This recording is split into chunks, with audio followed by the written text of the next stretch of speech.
Hey guys, I'm David from Goodwood Audio, and here with my friend We're hanging at out, St. man. Pope. I'm trying to keep it together. We're And good. we just wanted to talk a little bit, of course we love the gear, but we wanted to talk a little bit just about you and kind of what got you into music, what got you started. This right here, man. So what I know about you is you grew up in Oklahoma. Kind of, yeah. I was born in Texas, lived in Florida for a minute, and right after I dropped my pick, I moved to Oklahoma, and that's where I've lived most of my life, just kind of backwoods Oklahoma. Yeah. Yeah.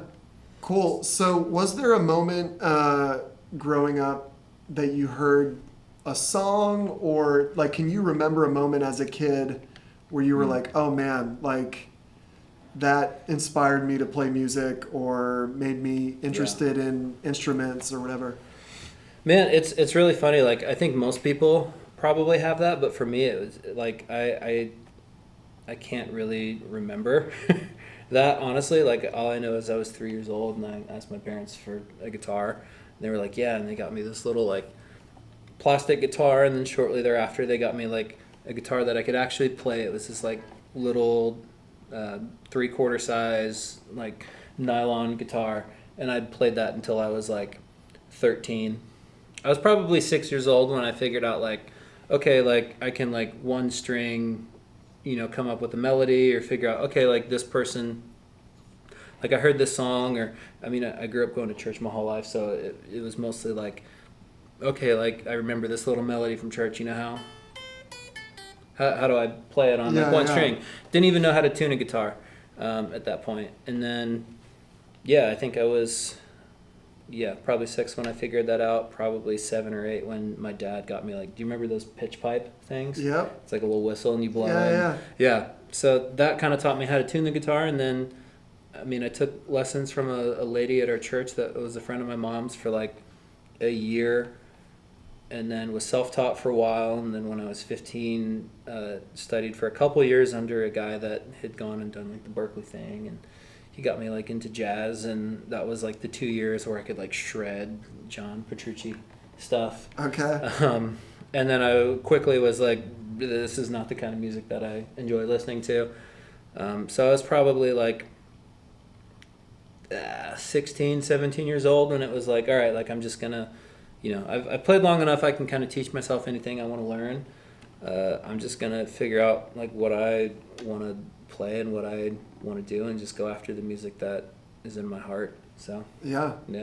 yeah. Were there any bands that you were listening to when you were 16 years old that kind of got you stoked on guitar, made you go in a certain direction? Well, growing up for a long time, I was like only allowed to listen to Christian music. Okay. So it was pretty much only Delirious, obviously.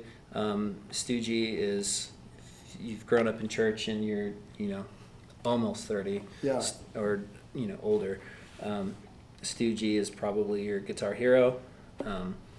So yeah, it was mostly Delirious, and then another band called Rock and Roll Worship Circus, who, strangely enough, most of those guys are my friends now, just from working with Gabriel Wilson, who was the singer in that band, and he's a phenomenal producer. Chris Greeley, the guitar player in that band too. I mean, before I even knew him, like he shaped my guitar playing just from the tone that he'd have on a record, or just like, I think I saw him live like twice, and it was just like, what is this? This sounds insane. So yeah, obviously like having him as a friend now, like he's shaped so much of what I go for now, and I mean he's obviously been a super integral part of Bethel music. Like anyone who's followed Bethel music for the past 10 years has heard the name Chris Greeley, because he's just been such a huge influence. So it was guys like that, but then like also 15, 16 years old, like I'm kind of old enough to like sneak music and hide it a little bit that I'm listening to things. So it was, I mean, some of it was like that guitar teacher guy, like, okay, like, well, my teacher said I had to learn this John Petrucci song, so got to listen to that. And I mean, I played everything from like really stupid hardcore music as a kid to like blues, and had a short stint with jazz, and I was very bad at it, and I haven't ever gone back. So yeah, I've just kind of always been into like a little bit of everything, honestly. I think every genre, every style kind of has its own place. So I kind of just love it all, as stupid as that might sound. No, it's cool, man. Yeah. So we know you play guitar. Mhm. I feel like I've heard you talk about a few other instruments. Do you play any other unique stringed instruments? Not proficiently. Okay. It's I've kind of Dobro? I mean, yeah, like Dobro's like playing a guitar. Like I love slide. Slide's really fun to play. I just haven't been able to get. Every time it's like, oh, I've got the money for a pedal steel. It's like, I need to buy an 1176 or Yeah. another Benson or something. Yeah. There's always been something else to chase, but I love slidey things with guitar-ish instruments. I dabble in synth. I mean, working with people like Dan here, when you're around somebody like that, you kind of just start picking up Yeah. on other things. So he's expanded my knowledge quite a bit in terms of like synthesis and synth. So that'd probably be like the next thing I am into. Like I've got a basic understanding of how those work, and had a very small like piano lesson moment. So like I can kind of pick something out, like a little melody, and play it or something. But guitar's kind of what I love to do and what I'm most proficient in. So I just kind of stick to what I'm good Yeah. at. Yeah. Cool, man. Yeah. Was there ever a point, whether it was growing up or as you kind of were becoming an adult, where you were like, man, I love doing this. I would love to do this full time, professionally, maybe get paid to do this one day? Yeah. No, dude. That was my whole life. It's funny. I either made like really good grades in school or like really bad grades because I either like completely understood it or I just didn't like understand it at all. Yeah. And most of the time I was just like, I just want to get this schoolwork done with so I can play guitar. And I practiced guitar infinitely more than I did school because I was homeschooled. So Yeah. hence all the awkwardness that comes with that. But but at the same time, like it made a music career for me. Like quite literally, like I would sit in my room and. Probably from the time I was 12 years old to the time I was 18, practiced 9 hours a day minimum. Yeah. Okay. Just all the time, just for no other reason than I just loved it.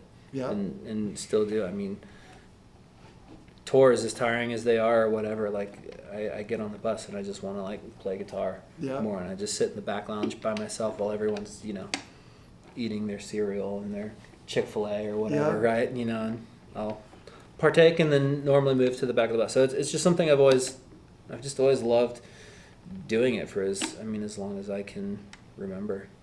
Just kind of hearing you say like spending hours on your own with your instrument, maybe being a bit of a recluse. Do you feel like that's a big part of being able to really express yourself on your instrument, and there's really no way to get around just putting in the hours? Yeah, I think for some artists it's easier to articulate with words, and some it's easier to articulate their feelings through an instrument. It's always been much easier for me to articulate those things through a guitar, so I've kind of naturally just gravitated towards playing a lot. But it is to say, I know this is a spaceship, and this is full of a bunch of like popular pedals and not so popular pedals and all sorts of stuff.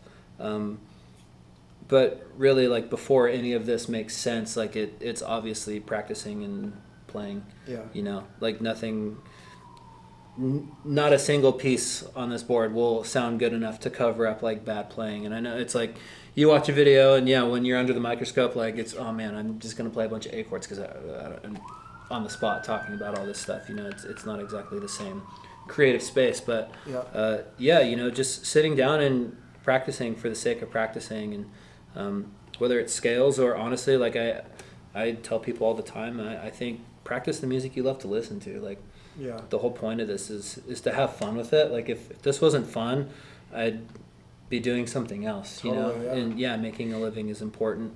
Doing it's how I've chosen to make a living because it's how I want to make a living, and I honestly believe you can make anything happen that you want to have happen. It's just how hard are you willing to work for it. So it's just kind of that, man. It's something I love working on every day, whether it's here in the studio or just like alone in my house listening to a, Chris Stapleton record, my dog laying on the floor and just sitting on the couch. Yep. I just love doing it, man. Right on, man. Well said. Thank I you. think we'll leave it there. Talk about more spacey things. Yeah. Yeah, cool.